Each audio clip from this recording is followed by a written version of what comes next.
Al wekenlang zijn er in Venezuela massale protesten tegen het regime van president Nicolás Maduro. Linkse dictator die 6 jaar geleden aan de macht kwam. Vorig jaar werd Maduro herkozen in verkiezingen die volgens waarnemers niet eerlijk waren verlopen. En nu heeft Venezuela ineens 2 presidenten. Parlementsvoorzitter Juan Guaidó heeft zichzelf vorige week ook tot president uitgeroepen. En sindsdien bemoeien alle machtsblokken in de wereld zich met Venezuela. Per keer worden de demonstraties tegen president Maduro massaler. Tot voor kort had hij steun van de allerarmsten uit de sloppenwijken. Maar ook die keren zich van hem af. 3 miljoen inwoners zijn het land ontvlucht. Veel mensen lijden honger. De inflatie is 2 miljoen %. Toch is Venezuela eigenlijk een rijk land met enorme olievoorraden. Maar door corruptie en wanbestuur staat het land op de rand van de afgrond. Oppositieleider Guaidó heeft zich uitgeroepen tot redder van de natie. President Trump erkende hem direct, alsof het afgesproken was. Andere landen volgden snel, Canada en de meeste Latijns-Amerikaanse landen. De Europese Unie eist nieuwe verkiezingen, anders erkennen ze Guaidó ook, net als de VS. Gisteren stelde de VS sancties in tegen het staatsoliebedrijf van Venezuela en sneed daarmee de facto de financiële levensader van president Maduro door. Oppositieleider Guaidó krijgt daarentegen honderden miljoenen dollars steun. Honderden miljoenen dollars steun van de Amerikanen. En ook militaire interventie wordt niet uitgesloten. Wat dat betreft houden de Amerikanen alle opties open. Maar ook Maduro krijgt steun van machtige landen. Turkije, China, Rusland. Die moeten niets hebben van bemoeienis van de VS in andere landen. En misschien nog wel belangrijker, ze hebben grote politieke en economische belangen in Venezuela. Olie, wapens en politieke invloed. Daar gaat het Rusland om. Venezuela is een grote afnemer van Kalashnikovs en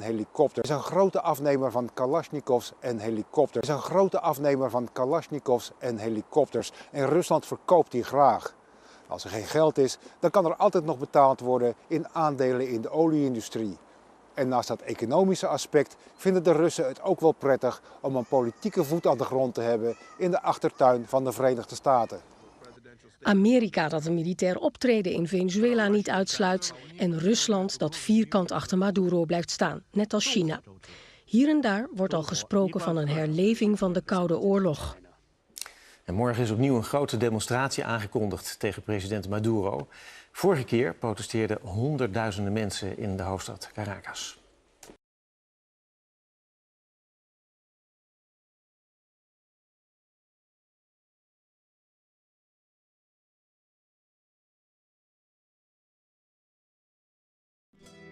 Venezuela war einst eines der reichsten Länder der Welt. Na, das waren noch Zeiten. Als Venezuela damals die Militärregierungen erlebte, störten sich die USA überhaupt nicht daran. Es störte sie überhaupt nicht, dass das Land nicht demokratisch regiert wurde. Im Gegenteil, in dieser Zeit der antidemokratischen Militärregierungen hatten die USA die besten Beziehungen zu Venezuela. Die USA waren Venezuelas größter Handelspartner. Jahrelang konnten die USA Erdöl unter sehr günstigen Konditionen aus Venezuela erwerben. Die Militärdiktatur störte sie dabei überhaupt nicht, solange sie das bekamen, was sie wollten, den Zugang und die Kontrolle über das Erdöl. Allerdings änderte sich das spätestens 1999, als Hugo Chávez an die Macht kam. Er wollte, dass die eigene Bevölkerung ebenfalls von diesem Reichtum profitiert und nicht nur ausländische Ölkonzerne. Denn obwohl Venezuela zu diesem Zeitpunkt viertgrößter Erdöllieferant der Welt war, hatten die meisten Menschen im Land keinen Nutzen aus dem Ressourcenreichtum. Ein Großteil der Öleinkünfte wurden für Sozialprogramme verwendet. Geld wurde an die Armen verteilt. Der Staat gewährte großzügige Zuschüsse für Essen, Wohnen, Wasser, Elektrizität oder Telefonkosten. Das Tanken an der Tankstelle war praktisch umsonst. Meist war das Trinkgeld für den Tankwart höher als die Kosten der Tankfüllung selbst. Dennoch, von Beginn an hetzten private Medien, hinter denen die reiche Oberschicht stand, gegen den neuen Präsidenten. Venezuela hatte seit jeher die USA mit billigem Erdöl versorgt. Nun war Schluss damit. Hugo Chávez übernahm die Ölunternehmen seines Landes und erhöhte die Preise. Somit konnten die USA nicht mehr wie all die Jahre gewohnt billiges Erdöl erhalten. Im Februar 2002 kündigte er an, die Vorstände der staatlichen Ölgesellschaft zu feuern und gegen eigenes Personal auszutauschen. In den privaten Medien wurde er daraufhin mit Mussolini und Hitler verglichen. Die Elite wollte nicht, dass diese Pläne verwirklicht werden. Die beiden führenden Stimmen der Opposition, Pedro Carmona, Präsident von Venezuelas größtem Unternehmerverband, und Gewerkschaftsführer Carlos Ortega mit starken Verbindungen zur Oberschicht, reisten nach Washington. Sie trafen sich mit der Bush-Regierung, um sich mit ihnen über Hugo Chávez auszutauschen. Nach dem Treffen meldeten die privaten Medien Venezuelas, die US-Regierung und die CIA seien sehr besorgt über die politische Situation im Land. Und tatsächlich, nur einige Wochen nach diesem Treffen wurde Venezuelas Präsident Hugo Chávez nach 3-jähriger Amtszeit durch einen CIA-gesteuerten Militärputsch entmachtet. Pedro Carmona, der Mann also, der zuvor bei Präsident George Bush vorsprach, wurde als neuer Präsident vereidigt und verkündete, dass Hugo Chávez freiwillig zurückgetreten sei. Allerdings hatten die Putschisten und die CIA die Popularität von Hugo Chávez offenbar maßlos unterschätzt. Vor allem in den Slums der Hauptstadt kam es zu heftigen Demonstrationen und Krawallen.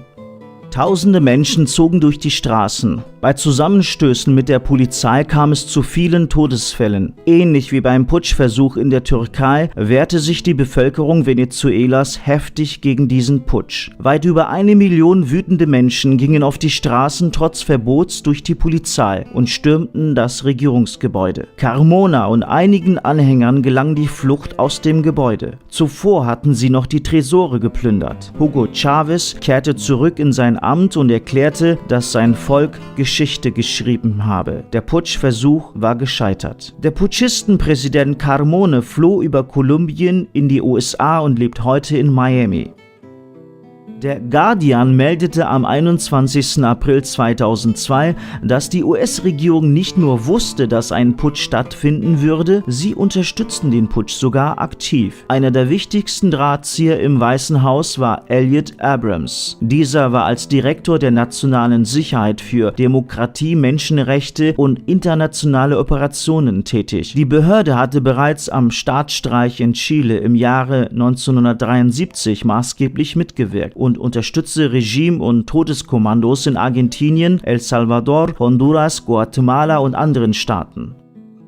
Im Jahre 2013 starb Hugo Chávez an Krebs. Als Hugo Chávez an die Macht kam, kassierte der Staat 50% der Gewinne aus der Ölproduktion. Als er 2013 starb, war dieser Anteil auf 90% gestiegen, einer der höchsten in der Welt. Nach seinem Tod übernahm der jetzige Präsident Maduro sein Amt. Im Mai diesen Jahres wurde auch gegen ihn ein Putschversuch unternommen, der allerdings noch rechtzeitig vereitelt wurde. Erst vor wenigen Wochen wurde während einer Militärparade sogar ein Mordanschlag auf Präsident Maduro verübt, der nicht erfolgreich war.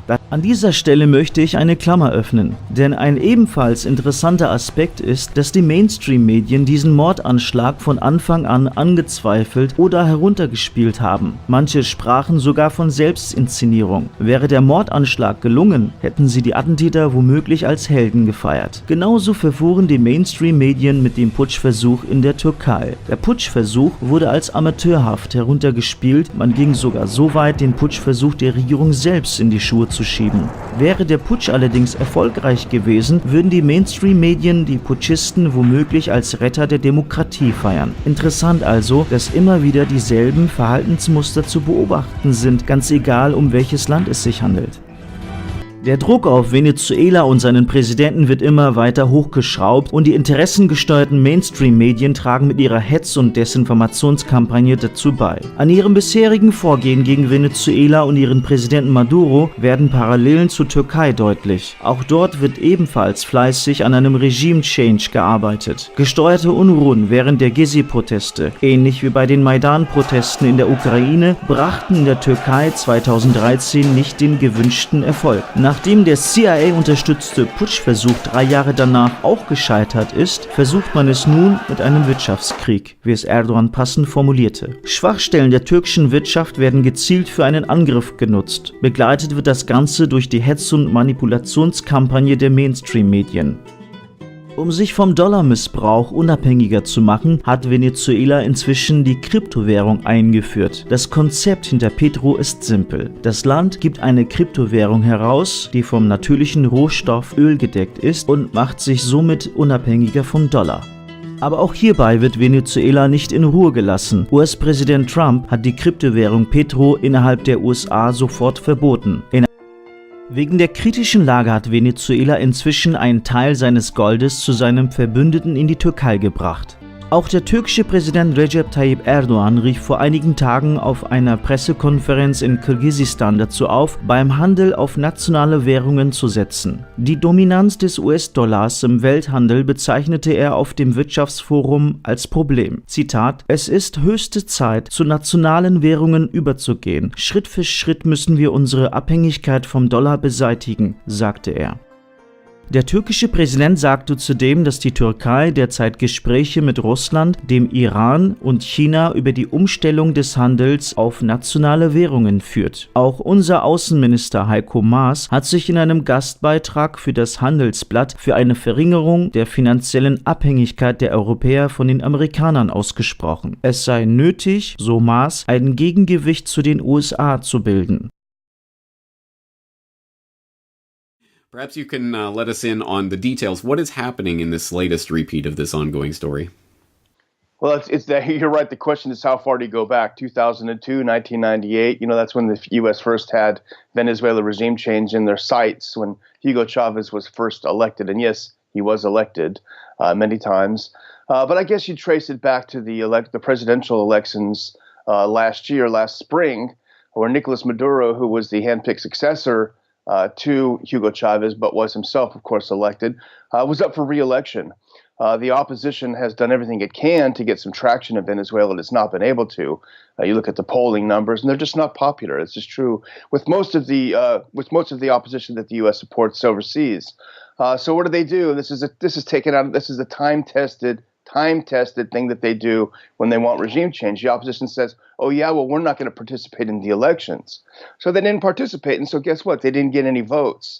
That's kind of how it works. And so they didn't get any votes and said, well, you're cheating. And so this has gone on from May until now.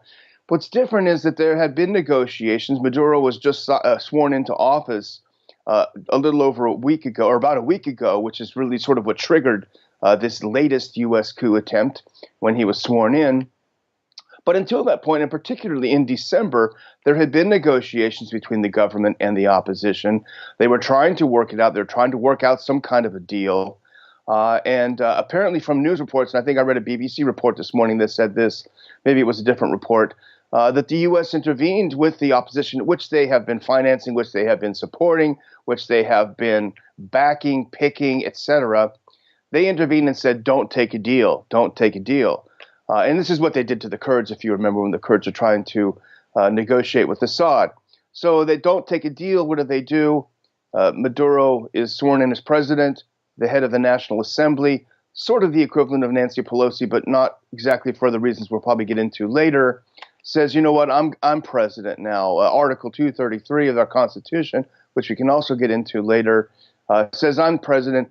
Immediately, he hadn't even finished a sentence that the U.S. recognized him as president. So obviously there was collusion. We find out later that he was on the phone with Michael Pence, the vice president, the night before he said it, was no doubt given his marching orders by Washington, promised millions of dollars to do a coup, declares himself president.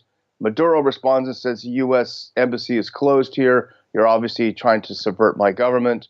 And that's kind of, I guess, where we are now to a degree. On what basis are they attempting to pin the fig leaf of legitimacy of this coup? And that is such a good point, James. Again, he has not received a single vote to be president of Venezuela. No one has voted for him for this position at all.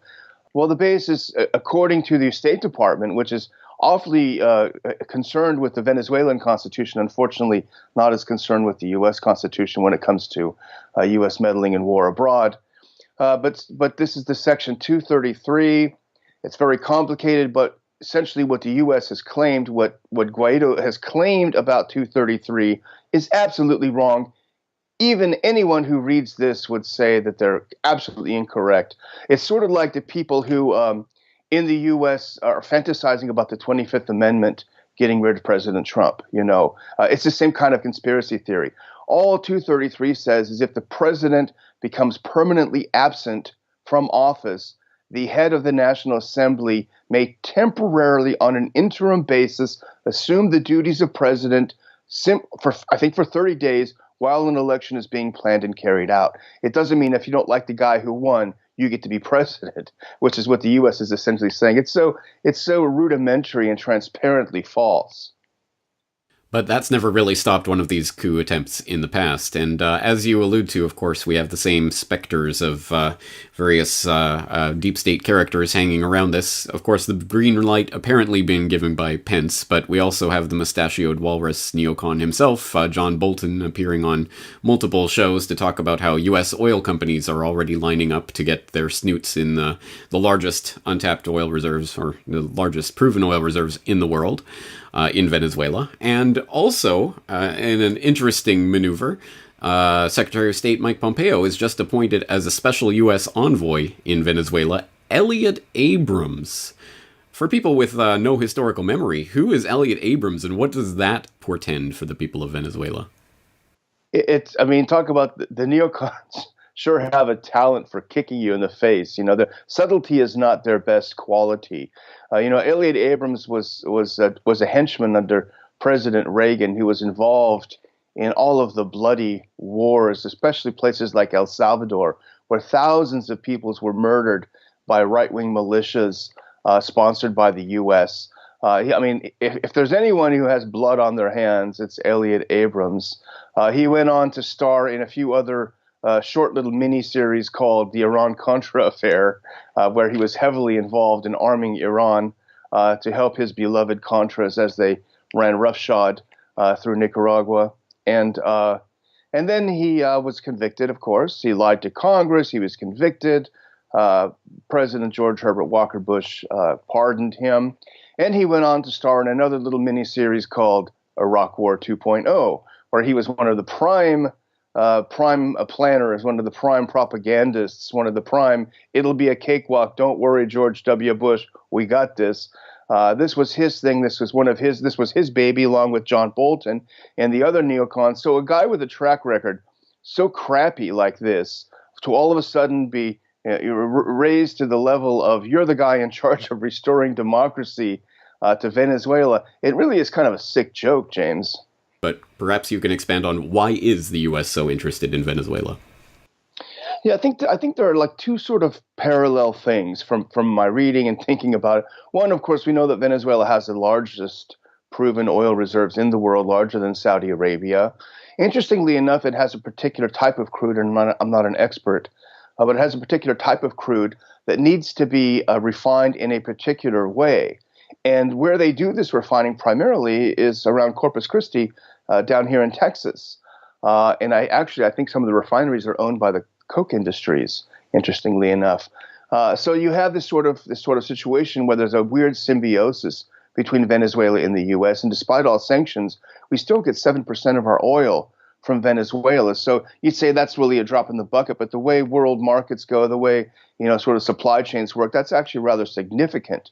So on one hand, you could say this is just a bald oil grab, a bald resources grab. And I think you wouldn't be entirely correct. But I think that's only one half the coin, James. I think the other part of the coin is this obsession to deny others access to that. So it's not so much that we want their oil, because we got plenty of it. It's coming out our ears. It's everywhere. Just when they said peak oil was happening, they'll find it everywhere on the one hand. But it's about denial. You've already seen the Chinese getting involved. They've got involved in the oil industry. The Russians are interested. Other countries are interested. So it's actually more about denial, I would think, than actually just grabbing that oil, because we sort of already have it in a way. Yeah. Yeah, that's an excellent point, and I'm glad you made that, because a lot of people think that it is just about getting the oil out of the ground. In some cases, it's about keeping it in the ground, depending on what interests are being served. And if you can starve out an enemy that is energy dependent, then much the better. Or if you have leverage over the EU or other places that need that energy, then that's another arrow in the quiver. What are the next likely steps? What's happening from here? I don't think. We've seen if one thing we've seen consistent through the 2 years of his presidency, he seems to take on board the last person he spoke with. And unfortunately, that means with neocons all around him, he's in a bad neighborhood. He's got a bad crowd he's hanging out with. Where does it go next? Well, the neocons want to accelerate. They want to really bring this to a crisis. Bolton tweeted, I think, just a few hours ago, if Venezuela dares even threaten Guaido, there's going to be serious repercussions, clearly threatening war. The question is, would the U.S. really start a war against Venezuela over this? Right now, perhaps not. But we don't know how they can escalate. We don't know where they can escalate. We saw what they've done in Libya. We saw what they did in Syria. We saw places like Yemen, Honduras. So we know that they control the propaganda machine. James, as you well know better than anyone, the mainstream media is in their back pockets. So they can make anything reality. They can make any lie reality. Next thing you know, Maduro will be spreading Viagra around to his troops, like we heard about Gaddafi. So they can control that narrative. And we, who are trying to put forth a counter narrative of truth, we kind of have our hands tied behind our back. So it's difficult to say. It's a long answer to your short question. I think the neocons intend to escalate. The Democrats in Congress, all of Washington, completely behind the president. All of a sudden, he's not Satan incarnate. He's kind of a pretty good guy, So this is the real danger we face. Just to clarify, I'm a little bit confused here, Daniel. This means that Ron Paul Institute and yourself and Dr. Paul are now socialists, and you love President Maduro, and you've changed allegiances here? Exactly. Viva la revolucion. Yeah, well, exactly. Just like we were Saddam lovers, we were Gaddafi apologists. We were, what's the word for Assad? Assad's, I forget the word that they use. Yeah, of course. This is the slur. This is the slime that the pro-war people do for anyone that says, hey, we shouldn't have not only should we not have a war, and this is a big point, James. This is something that I focus on so much. It's not only that we don't want the U.S. to have a war on Venezuela. We're not fighting war. What we want to do with the Ron Paul Institute, what the true anti-war people want to do, is fight war propaganda. But let's confront that war propaganda head on, because there are people suffering in Venezuela that have been deprived because of, well, many things, but including the socialist regime that they've been living under for decades now. There is real want and deprivation going on. There's a lot of people who are genuinely angry at their government. So for people who see that and feel, well, the U.S. should be doing something, what would be the response to that? The U.S. shouldn't have sanctioned them for 20 years. That's simple. Do business with them, engage with them, show the superiority of our system, what we believe is the superiority of our system, by demonstrating it, not by being isolationist, by trying to isolate a country who doesn't play ball. And I'm not a conspiracy theorist, I'm a conspiracy factist. And it is a fact that when Maduro said we're going to stop trading oil in dollars, a lot of people said, uh-oh, that's what Gaddafi did, and that's what Saddam did. So don't isolate countries like this just because the leaders don't play the ball the way you like. And the thing that really bothers me, James, is that all of a sudden now there are millions of new Venezuela experts in America, and many of them could not point Venezuela out on a map, 5 days ago. You talked about how this is not happening in a historical black hole. I mean, there are precedents for this where the U.S. has encouraged movements within countries. Hey, we don't want to do the dirty work this time. Don't make our intelligence agency do it. Why don't you guys rise up? Don't worry, we've got your backs. But it doesn't always work out like that. Perhaps you can remind us of some of those historical examples. Yeah, there are so many examples. We go back at least to Hungary, 1956, where the Hungarian, quote, freedom fighters were convinced by RFE propaganda broadcasts, which they didn't know at the time RFE was a front for CIA.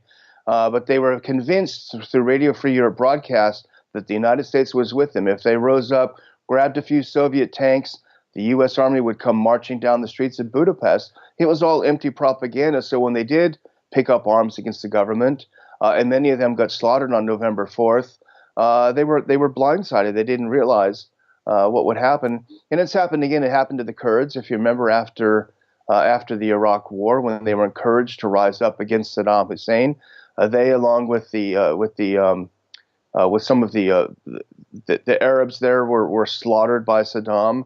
They had all the encouragement from the U.S. It happens over and over again. We got your back. Go ahead, rise up, overthrow your government. Oh, we didn't mean we were going to get involved. Here, want some money? 5 years after Ukrainians were promised a Switzerland-like economy, or at the very least, a sort of Central European economy, if they only rose up against this horrible pro-Russian thug, 5 years later, they can't even get hot water. Things get worse after these. And that's what really annoys me about smug Americans who sit there saying, yeah, we should change that regime. That's socialism. It's really bad. Everyone's miserable. They're going to be 12 times more miserable. People don't understand what I've been in revolutions. I've seen what they're like on the ground. Revolutions are total social dislocations, economic dislocations. They destroy economies. They destroy people's lives. They're not good things. For Americans to romanticize about this is really irresponsible and foolish. Yes, maybe some changes need to happen there. They should be organic changes that happen over a period of time. Revolutions are always bad for the most part.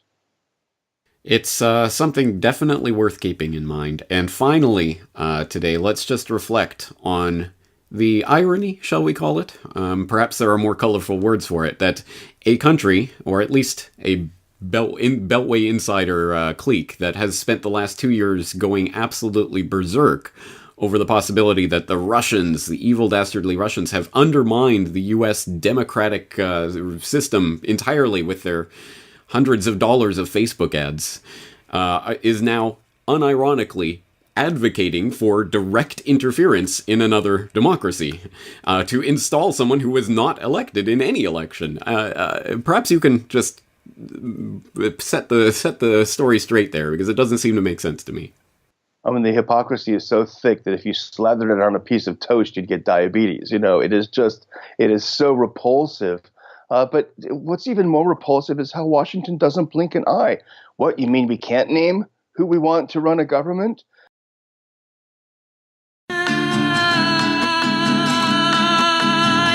Pajarillo, pajarillo, que cantas por donde quiera. Vamos a oír el cantar pa' cantarle a Venezuela, la tierra que pare machos y no se dan donde quiera. De esos que arriesgan la vida cuando toca defenderla, como lo hizo Bolívar, que el que libertador fuera, que luchó a capa y espada por defender nuestra tierra. Nosotros que no podemos hacerlo como él lo hiciera, vamos a hacerlo cantando pero con voz altanera, que retumben los caminos y que suenen las fronteras, para amante delirante y luchar nuestra bandera, ya que desde muy pequeño nos recorre por las venas amar, querer y sentir nuestra patria Venezuela.